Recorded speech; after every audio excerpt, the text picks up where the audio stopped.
ដោយសារម៉ាស៊ីនកាត់ model A308 series ក្រោយយើងគឺ setting វារៀងខុសគ្នាខ្លះ admin បង្ហាញពី setting ការកាត់ធម្មតា auto និងកាត់ auto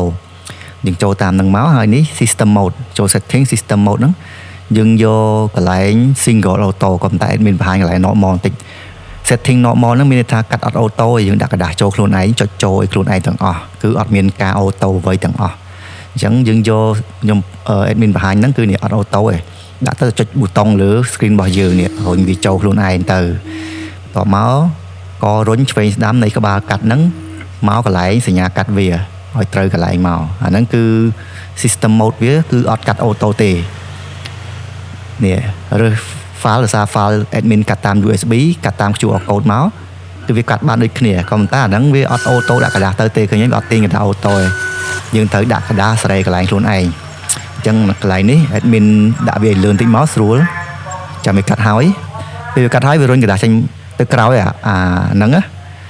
admin ទាញមកក្រៅវិញឥឡូវចូល setting system mode យក single auto វិញមាន3ហ្នឹងតែយកតែ2លើហើយហ្នឹងអាកណ្ដាលបានហើយយកអាលើហ្នឹងកណ្ដាលបានអាក្រោមអត់ពាក់ព័ន្ធទេម៉ាស៊ីនហ្នឹងណាឥឡូវមានយក single auto យើង back ទៅក្រោយវិញមកហើយ single auto ហ្នឹងយើងត្រូវតែរើស file កាត់មុនណាបើយើងដាក់ auto បានអញ្ចឹងចូល USB យើងមក open file យក file មួយណាក៏បានដែរដោយសារយើងកាត់តាម QR នេះកាត់តាម QR វារត់ទៅឆ្វេងដៃយើងហើយនេះយើងដាក់กระดาษទៅវាចាប់ទាញទៅ auto ហើយវាទាញទៅហើយកន្លែង delay នេះគឺវាទាញយឺតនឹងឆាប់អញ្ចឹងណាអូខេស្លឹកទី1របស់យើង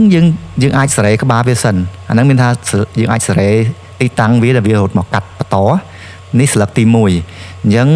នេះឧទាហរណ៍ admin សេរីវាសិនសេរីដូចគ្នាវាទាញកណ្ដាល auto ឲ្យសេរី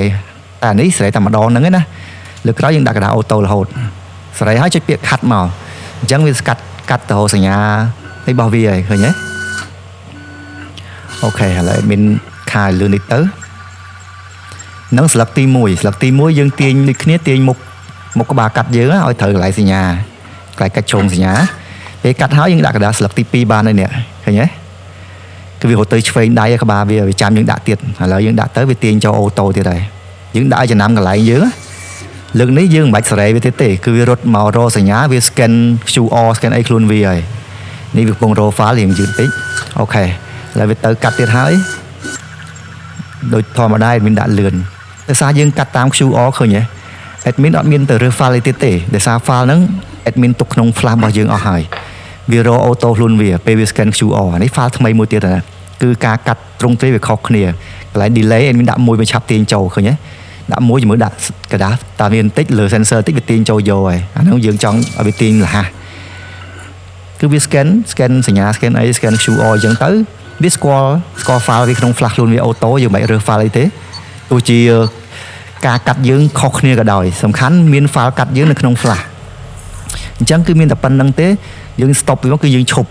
បញ្ចប់ការកាត់អាហ្នឹងគឺការកាត់អូតូហើយនិងកាត់ normal